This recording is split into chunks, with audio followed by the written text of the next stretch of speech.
We've also got our live cameras as well, of course. Let's have a look. Is anything on those?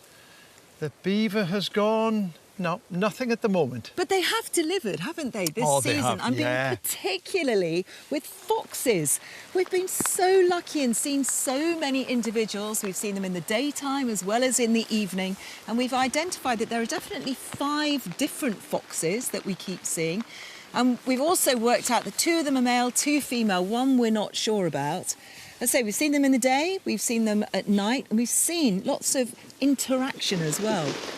Plenty of this with them chasing each other around the trees.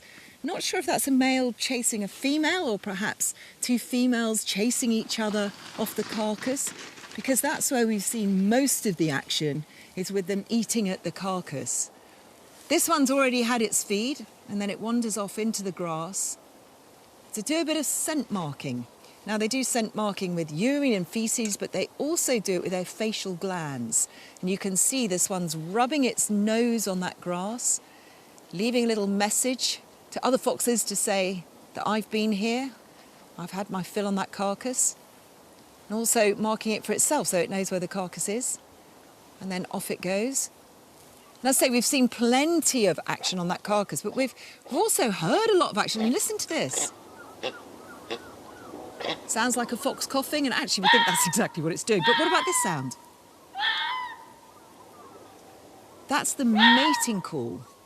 That's the female, that's the snaggled tooth fox that, well, we've named it snaggled tooth. It's the peak breeding season in January for foxes. It's an incredible sound, and you can often hear that sound in towns and cities. And if you don't know what it is, then it can really sound quite eerie. Great, though, isn't it, that we've had so much action and so much behaviour, one of your favourite mammals. I know we've had a fox fiesta with no complaints from me. Now, when it comes to birds, I like mine quite simple. Avocets, black and white, but I know a lot of people prefer them a little bit more colourful, a bit more exotic. So we popped over to Poole, where a pair of Drake mandarins have turned up. Look at them. They look like a couple of folded-up Hermes scarves. They've completely overdone it. They originated in China and they've naturalised here, and typically you find them on quiet pools in oak woodland because they like eating the acorns. But look at this, they're canoodling in the park.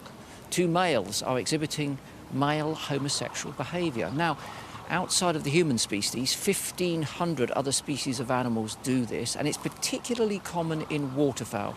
In some populations of mallards that have been studied, between 2 and 19% of the males engage in these sorts of relationships.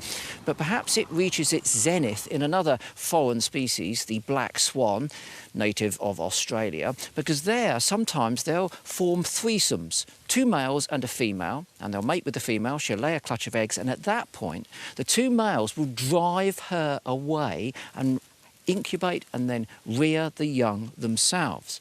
But get this, when it's male-male, the success for the cygnets is 80%. When it's male-female, it's only 30%. That's incredible, So that isn't strategy plays a real bonus when it comes to cygnet survival in that species. I wonder if that gave the inspiration to Matthew Bourne for his all-male ballet, Swan Lake. Bit lost on you, that too, isn't it? Bit lost on you too. I know you think those mandarins are local celebs, but there's only one proper avian celeb in this whole area, and that is this bird. It's a snow bunting. Look at the paparazzi hanging around that. Snow bunting there, very tame snow bunting as well. It's at Hamworthy. Usually, of course, they breed up in the high Arctic, Arctic Canada, Greenland, Scandinavia. They overwinter, many of them in the UK, Scotland, east coast of England. They rarely come down this far south. So if you haven't seen that one, do get over there and have a look at it. Beautiful bird. Do you think it's got its own Instagram account by Well, now? I'll tell you, not only has it got its own Instagram account, it's got its own media team, and it's just been signed up for Dancing on Ice. Dancing on Ice. No, it has. Next year, honestly, it has. Talking of the media, hold the headlines because we've got an exclusive for you. And this is really exciting, and it's to do with bats. Because only last week, Daniel Hargreaves and Daniel Whitby went on a survey for hibernating bats, and this is what they found. They found a greater mouse-eared bat, and what is so exciting about this is it's a female, and this is the rarest bat found in the UK, and it's thought to be the only female. There were 2 males recorded in recent years, but up until now, no females. In 1969, there was a population, a hibernating population in Sussex, where there were 30 individuals, but that dwindled where it eventually disappeared in about 1985. So to find this now is really exciting. I mean, just imagine how excited those 2 Daniels were when they came across it. I know, what I find that is. I mean, they are superb animals. Biggest bat, of course, 40 grams. They're absolute monsters. Now, we think the population dwindled in the 1980s due to a decline in large flying insects. I mean, these are big bats. They eat big things, big moths, big beetles, etc. So why are they, maybe coming back now? Well, it could be climate breakdown. Things are warming up. They're certainly moving northwards through Europe. There's no doubt about that. But it's also likely that they could be migrants. They could migrate across the channel to hibernate here.